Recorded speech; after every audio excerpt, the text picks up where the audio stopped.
Can you fathom the dire situation Brett Butler, renowned for her role in the ABC comedy Grace Under Fire, finds herself in? Despite being a former Hollywood luminary with 2 Golden Globe accolades, the 65-year-old is on the brink of eviction from her Los Angeles residence, entangled in a web of profound financial woes. Compounding her distress, Butler grapples with severe depression, casting a gloomy shadow over her life.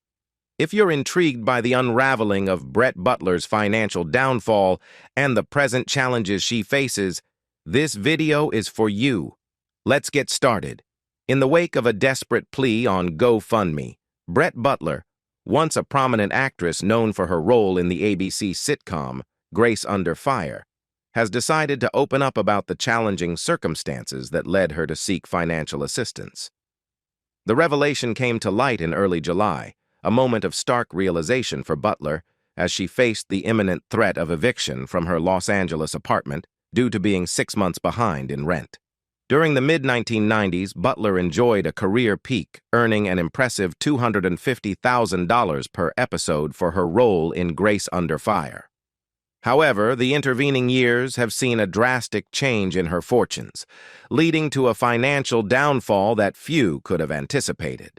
In a candid discussion with Lon Strickler, a close friend and blogger known for chronicling real-life supernatural encounters, Butler disclosed the extent of her struggles. Not only was she grappling with the fear of losing her home, but she also confronted the weight of depression that had accompanied her downturn. Her voice, carrying a distinctive Georgian lilt, resonates with a mix of vulnerability and regret as she admits, "I might have waited too long to do this, but I am so screwed right now. I've been ashamed, almost ashamed to death." Lon Strickler, recognizing the urgency of the situation, took it upon himself to support Butler in her time of need. Drawing on the power of crowdfunding, he initiated a GoFundMe campaign to alleviate her financial burdens. Strickler reflects on the decision, stating, "I decided that it was to her benefit if I tried to form a GoFundMe account for her." Brett Butler's journey through the highs and lows of life has been marked by resilience in the face of adversity. Her foray into stand-up comedy in New York City during the mid-1980s was not just a stepping stone to fame. It was a triumph over personal demons.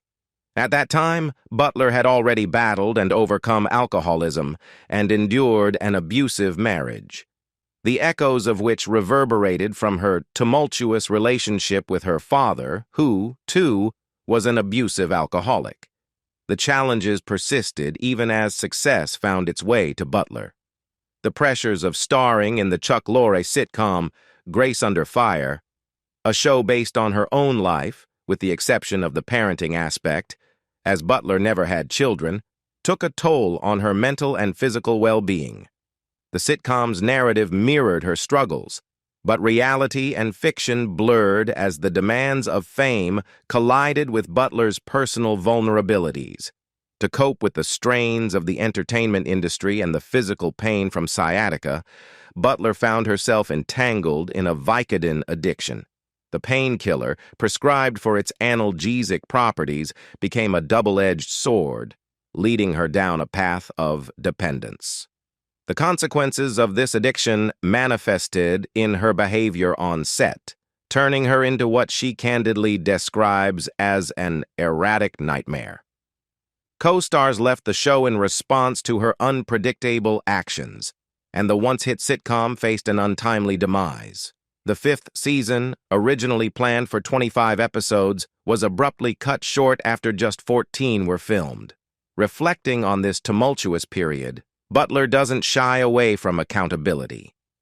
"At the bloody bitter end, I really was difficult," she admits.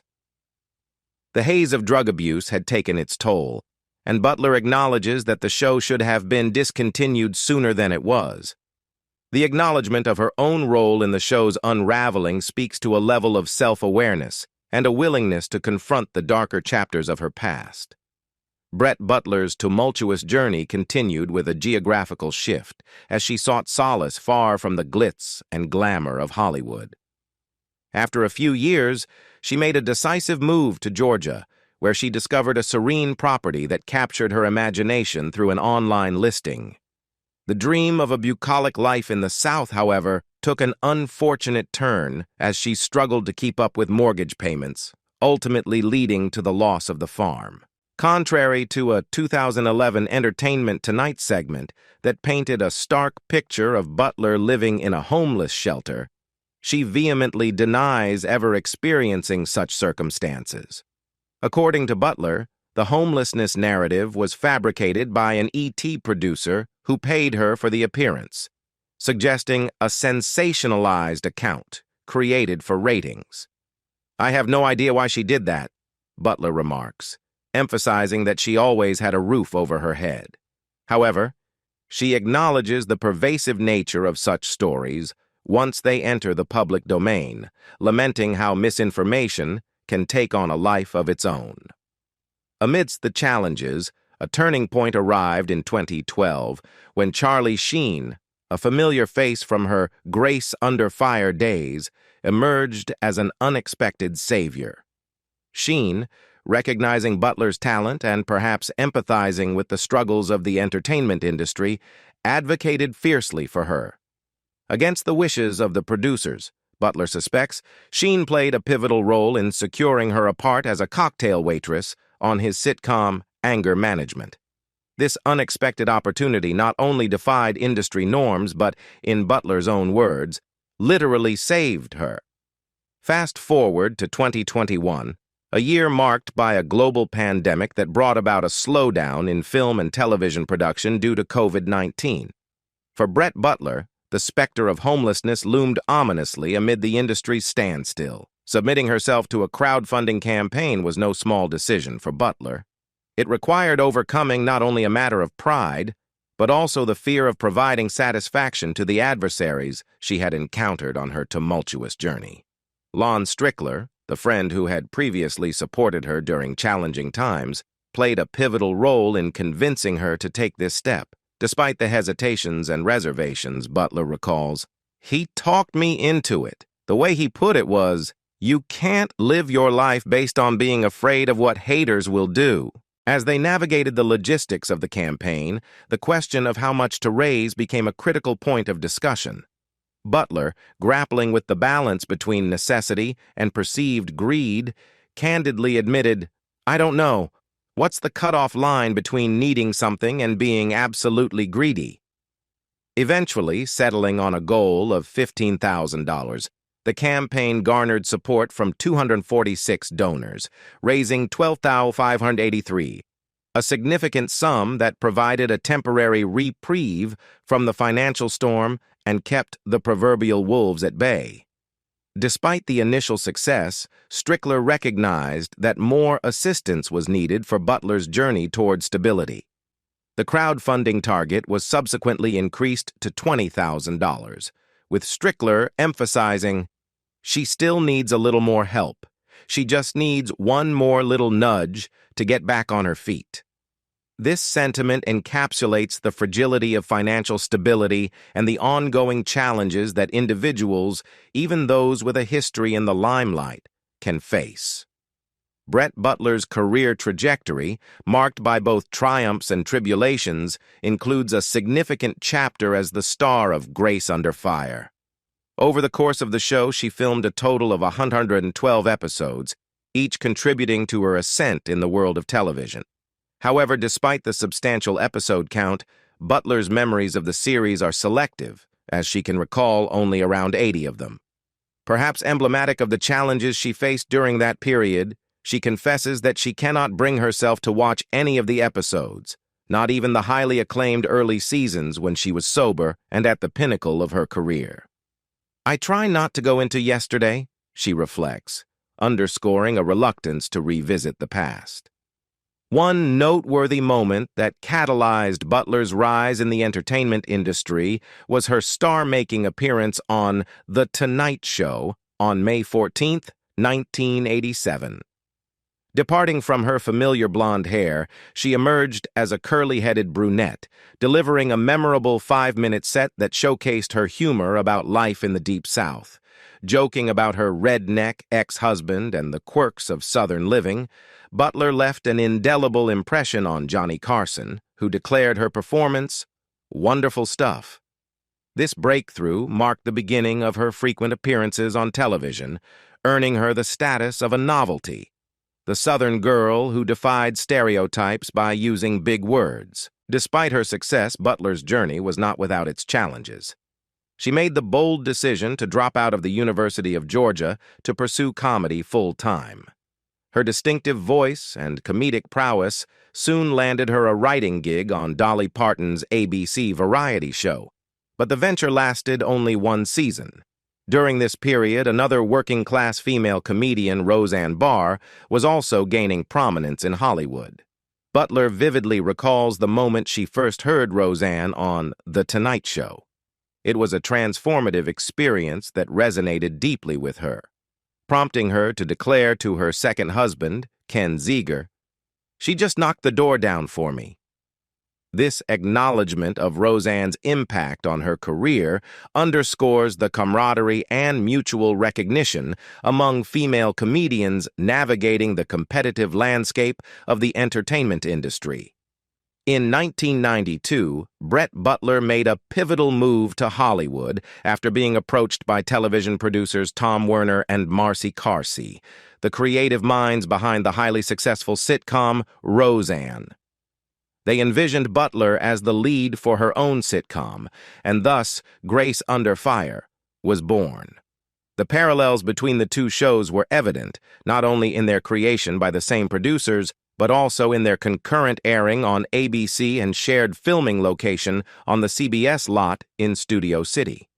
While Roseanne Barr, the star of the eponymous show Roseanne, was supportive of Butler's venture into her own sitcom, the tonal differences between the two comedies became apparent.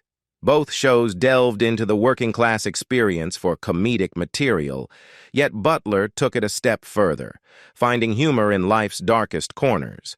This willingness to explore more challenging themes became evident during the filming of the pilot episode, when a joke about domestic violence was met with laughter from the live audience. Butler recalls the moment, stating, "I'll never forget when we were shooting the pilot in front of a live audience. When they laughed at that answered the question of, would this fly?" However, despite the initial success and positive reception, Grace Under Fire faced internal conflicts that ultimately led to its demise. The creative clash between Brett Butler and Chuck Lorre, the show's creator, was palpable from the outset. Disputes over seemingly minor details, such as whether a scene depicting Grace potty training her youngest child should be included, escalated into larger conflicts. Butler, determined to make the show a tribute to single working moms, took a principled stand, refusing to shoot the contested scene. Chuck Lorre, frustrated with the ongoing disagreements, decided that life is too short and opted to step away from the show after the first season. In an interview with Playboy in 1995, Lorre expressed his disappointment, stating, "It should have been a joy." The clash of creative visions and the resulting departure of the show's creator cast a shadow over the once promising series, highlighting the challenges that can arise behind the scenes in the competitive world of television production. Premiering in the coveted time slot immediately following the immensely popular Home Improvement, the show quickly became a ratings sensation.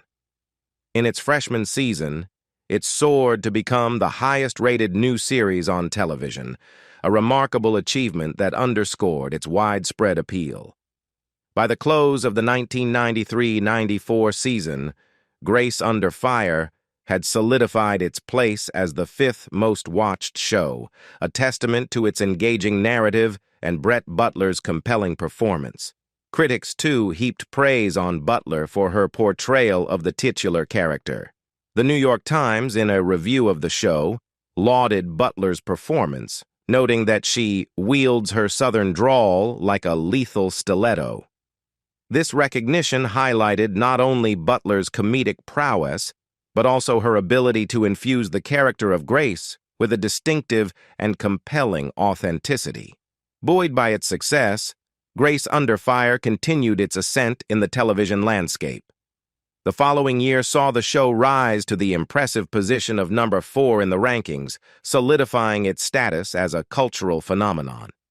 The show's ability to connect with audiences and maintain strong viewership reflected the appeal of its unique blend of humor, social commentary, and Brett Butler's charismatic on-screen presence.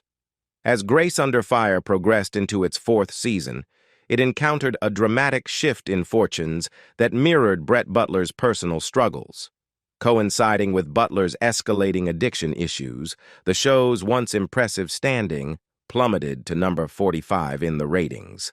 The 4th season became a turbulent period marked by Butler's snowballing addiction, a factor that significantly contributed to the show's decline. During this tumultuous time, Butler entered her first stint in rehab, a decision that resulted in the delay of the 5th season premiere until November 1997. Despite the challenges, Butler's struggles with addiction continued, leading to multiple missed tapings and a subsequent decision by ABC to cancel the show. The premature end of Grace Under Fire came during its 5th season, which concluded with a final season ranking at number 68 in ratings. The abrupt conclusion marked a stark contrast to the show's earlier success, symbolizing the toll that addiction and personal challenges can take on both individuals and their professional endeavors. In the midst of this chaos, Butler managed to secure 2 Golden Globe nominations for Best Performance by an actress in a TV series comedy musical, attesting to the undeniable talent that had initially propelled her to stardom. However, the personal toll on Butler was evident, and she openly acknowledged her role in the show's crash and burn. Reflecting on this period, she states, "I think a lot of missteps go into things before they get to that point on different people's parts. But I was the star of the show, so I need to take that full on. I'm awfully guilt-ridden for a Gentile girl." The turning point in Butler's tumultuous journey came in July 1998, when she achieved sobriety. Surviving the challenges of 1998, a year she candidly admits she should not have lived through, marked a pivotal moment in her life. From that point forward, Butler emphasizes that she has not touched drugs or alcohol. After accumulating a substantial fortune of about $25 million during her time on Grace Under Fire, Brett Butler found herself on a downward financial spiral. She attributes this financial decline to what she now describes as profligate spending and financial carelessness. The actress openly acknowledges that her trusting nature, coupled with a lack of insurance for valuable possessions and a penchant for loaning and giving away money, contributed to her financial downfall.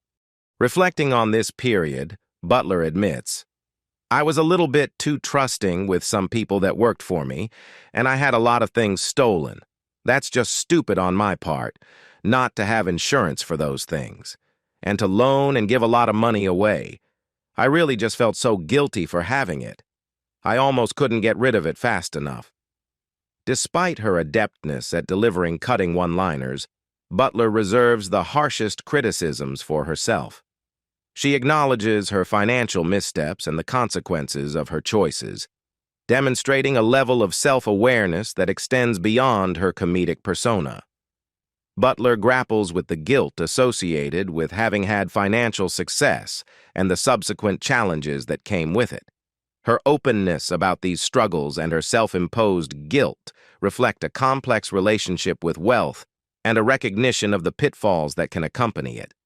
In her post-Grace Under Fire career, securing new opportunities proved elusive for Butler. A proposed daytime panel show fell through, with the challenge of finding co-hosts willing to work with her becoming an insurmountable obstacle.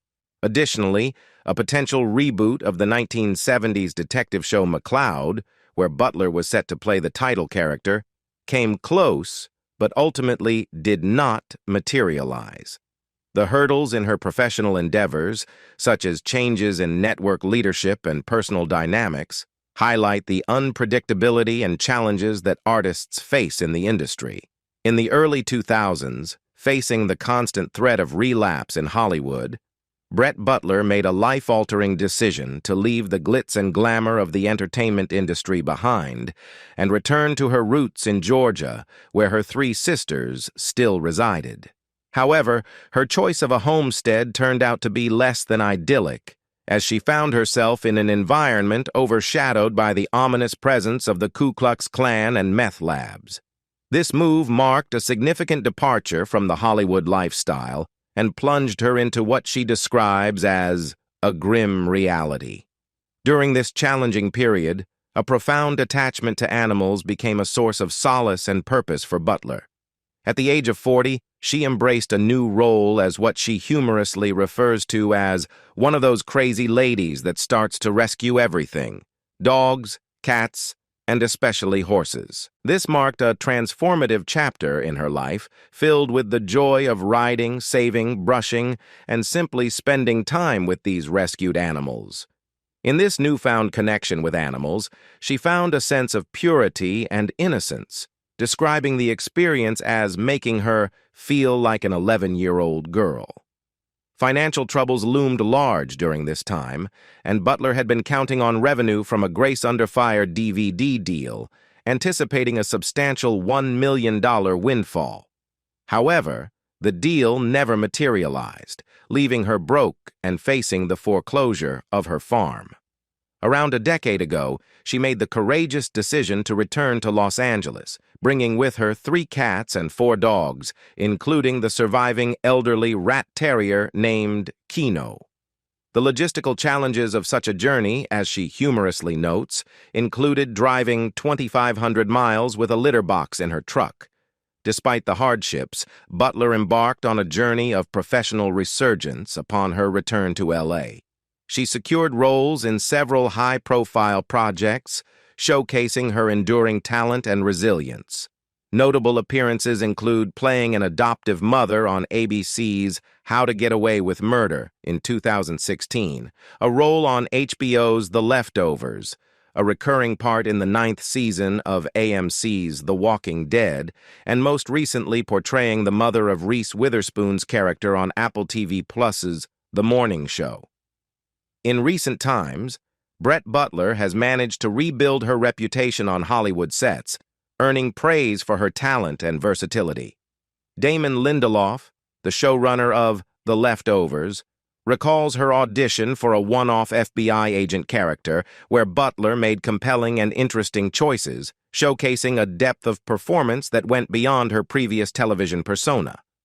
Lindelof was so impressed that he decided to write her a new, much larger role in the apocalyptic sci-fi series.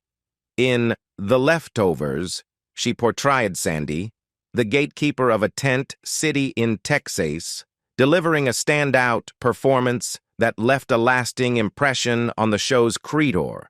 However, despite these notable TV appearances, the financial landscape has changed for Butler.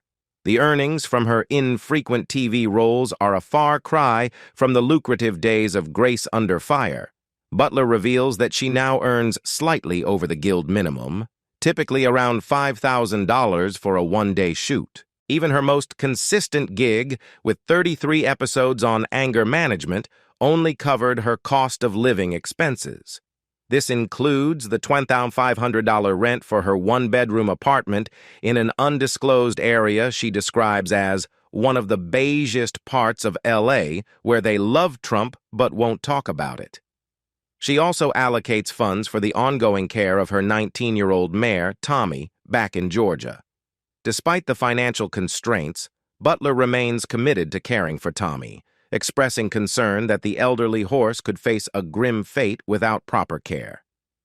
This decision reflects her deep connection with animals and a commitment to ensuring their well-being, even in the midst of personal challenges. In 2019, after completing her work on The Walking Dead and beginning The Morning Show, Butler faced another formidable challenge: a severe bout of depression. Drawing connections to her family history, she notes that mental health struggles, particularly untreated bipolar disorder and alcoholism, ran in her family. For Butler, these challenges surfaced around the age of 50, adding another layer to the complex tapestry of her personal journey.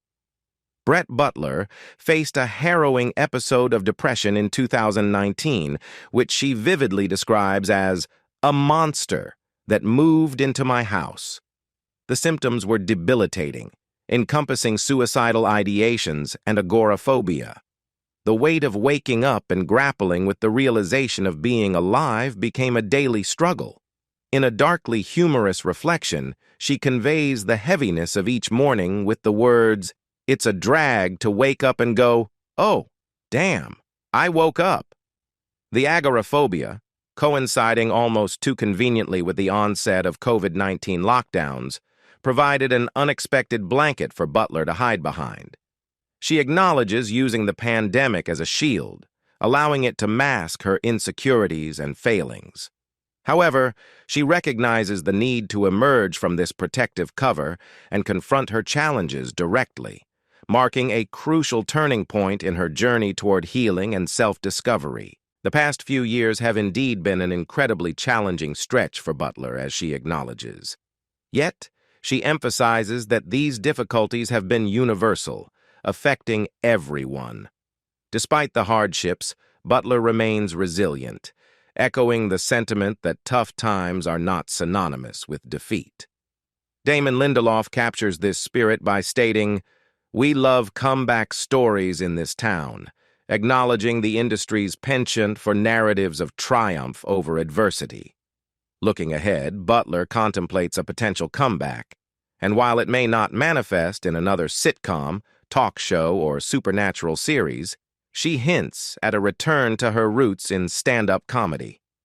The new routine she envisions would delve into the intricacies of her career, long preoccupation with finding humor in life's darkest corners, revealing how this pursuit caught up with her until all that remained was darkness. She sees this as an opportunity to unpack her experiences and offer a candid, introspective perspective. Acknowledging the need for time to craft such a project, she humorously notes, "I'd need a few months to get it done. Yeah, I'd say I could work under a 90-day gun." This potential return to stand-up not only signifies a professional resurgence, but also a means of catharsis and self-expression for Butler.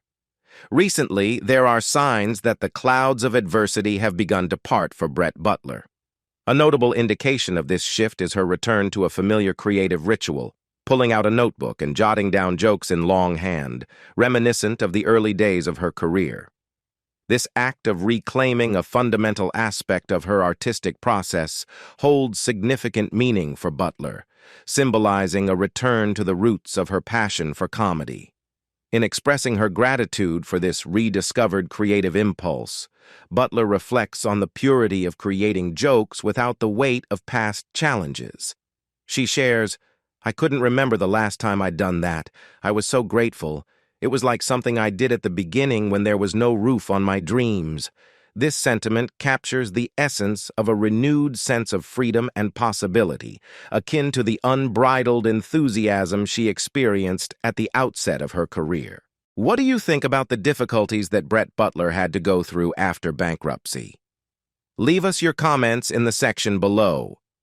We hope you have found this helpful video. Don't forget to leave a like, share, and subscribe to the channel if you like it. Thank you for watching this, and see you in the next videos. Goodbye.